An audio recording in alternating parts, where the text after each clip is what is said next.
Just yell.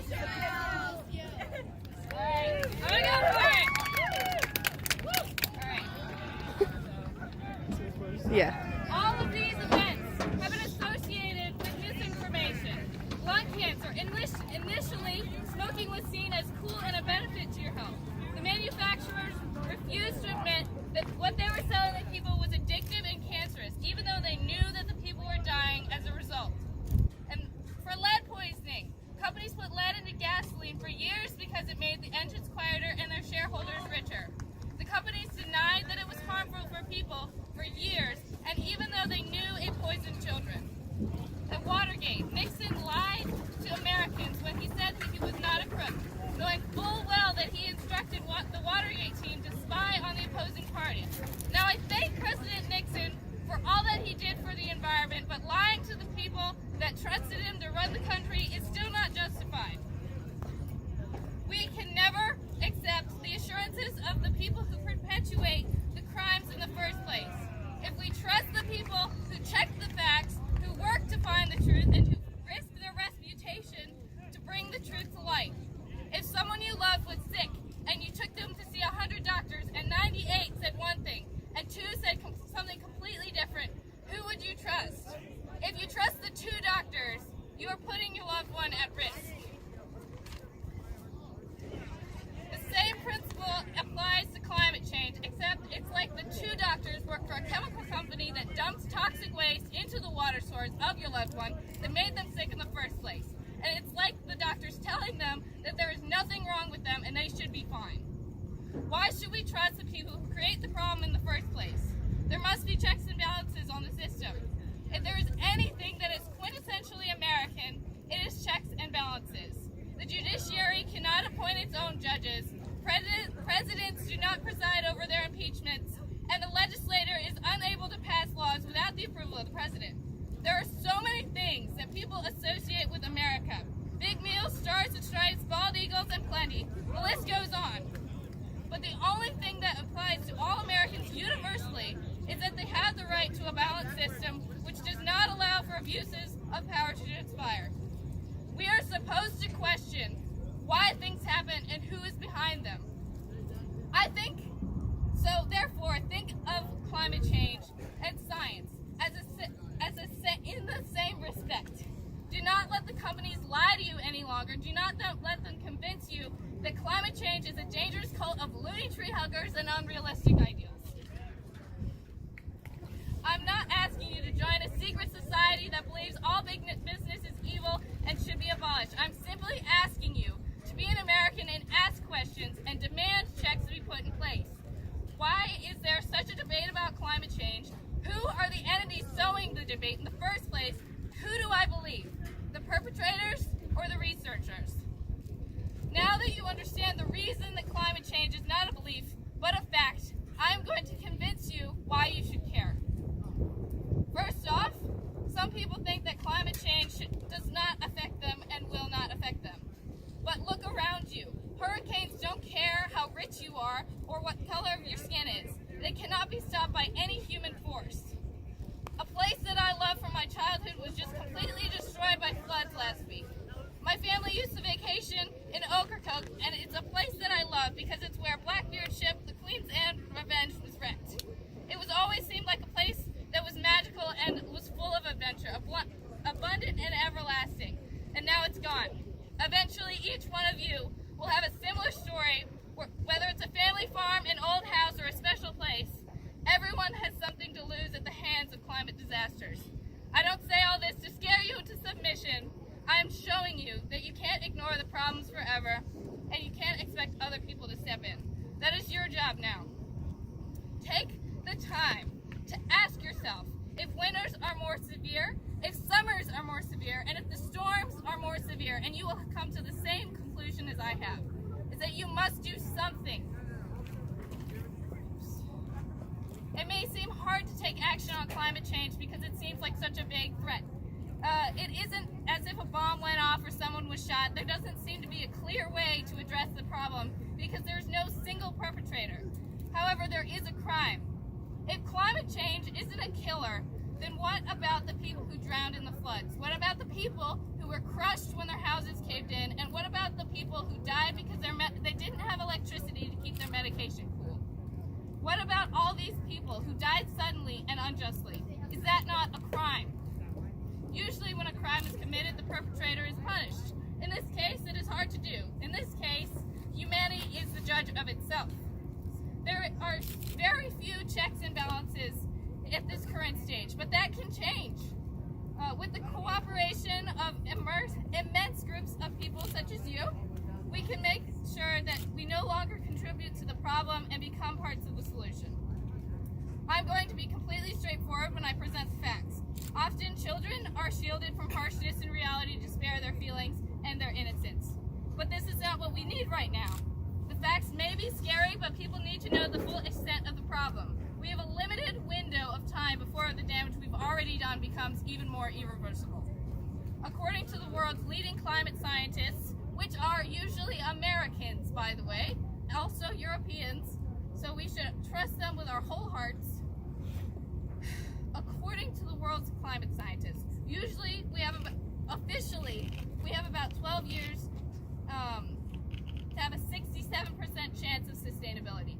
We have already gone through half of one of those years, and even if we do all we can, we may not succeed. The extinction rate of plants and animal species is 1,000 times higher than it is considered normal.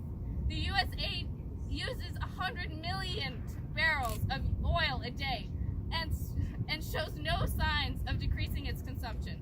Instead, we look for other fossil fuel sources to bolster our stores, such as natural gas, deep sea oil, and tar sand, which will only make the matter worse. Not only do these emit carbon dioxide and other harmful pollutants, they also require the destruction of the environment around which they are mined. According to Tom Hartman, an environmental writer, a few consequences of inaction are dying oceans, growing deserts, starvation, scarce water, collapsed fisheries, mass extinctions, revolutions, and wars due to lack of resources. All these are very big issues that require a very big solution. This should not discourage us, though, because I think that as a people, Americans are driven toward the impossible. We came to the aid of the persecuted, we went to the moon, we stopped tyranny, and we started technological revolutions. We as a people have vast capabilities of imagination. Now is the time to engage this imagination once again to defeat apathy and inaction. Now we as students are not capable of single-handedly designing a solution. We have to show those who are capable that we want to stop the current system of indifference and want to move to a system where people are actively solving environmental issues. I applaud everyone here already because you are already on the path to taking the solution. The main two demographics of people who care about environmental issues are the very young and the very old.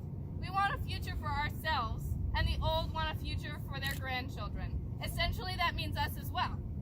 It seems the issue lies solely on our shoulders, but that is not true. We can make people care.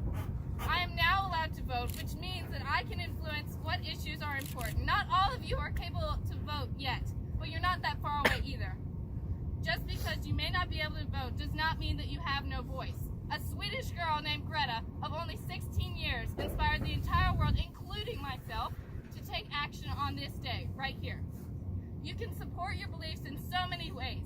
They don't have to be huge, and they just have to mean something to you. I hope that today I showed you my authentic passion for taking action on an issue that is dear to my heart.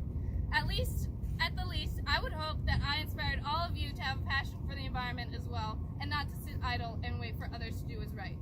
If you'd like to see any of the sources that I used to write the speech, please just ask me afterwards. I am done.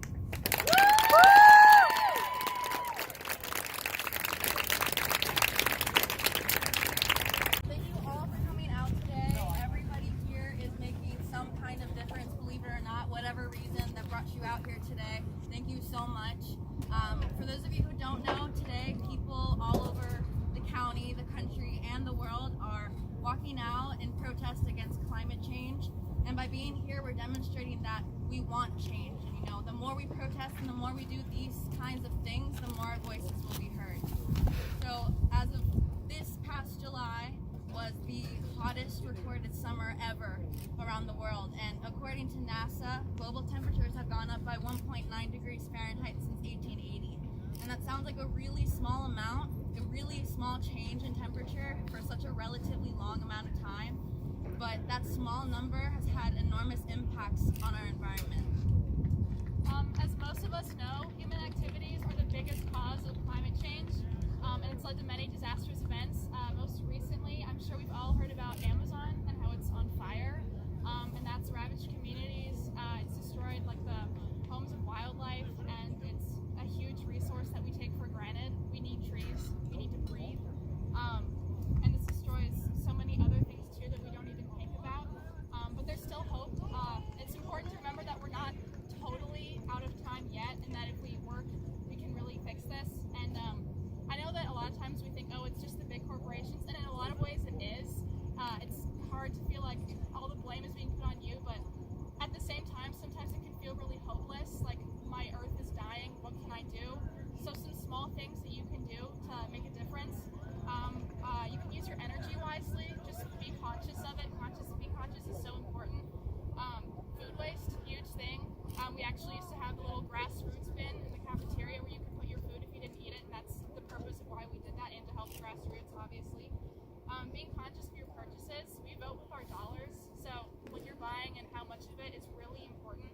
In terms of plastic, clothing, like fast fashion, huge environmental impacts, and also food, again. Also, like Jillian said, vote when your time comes. If you're not eligible, obviously, to vote yet because you're not 18, but when the time comes for you to vote, that is so important, because obviously we can make a difference ourselves, but the people that can make huge differences are the people in power, and you have the choice to pick the people that are going to do the best job of that, so that's really important. And another thing to remember is that no one is perfect in this. Everyone makes mistakes. A lot of times it feels like, oh, if I'm not perfect all the time and I use plastic once, I might as well just never try, but that's a really harmful mindset, and anything you do is making a huge difference. Even just coming here today is so important, so that's why I wanted to thank you so much for coming, and we really appreciate it. Ultimately, the most important thing that we all can do, every single one of us, is to educate. Educate yourself and educate others about what's going on around you and what's going on with the environment, because when you educate yourself, you make better decisions, and when you make better decisions, you make change. Thank you.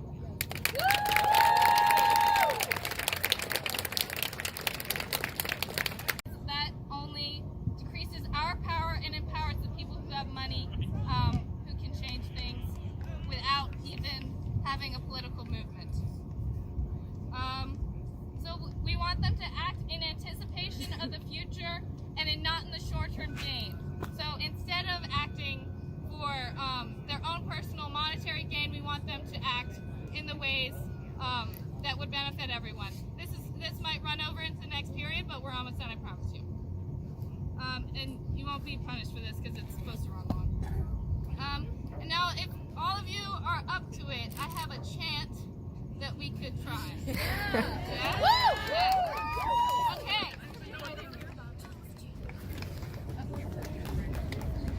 So, it's a repeat after me. So, with unity. Unity!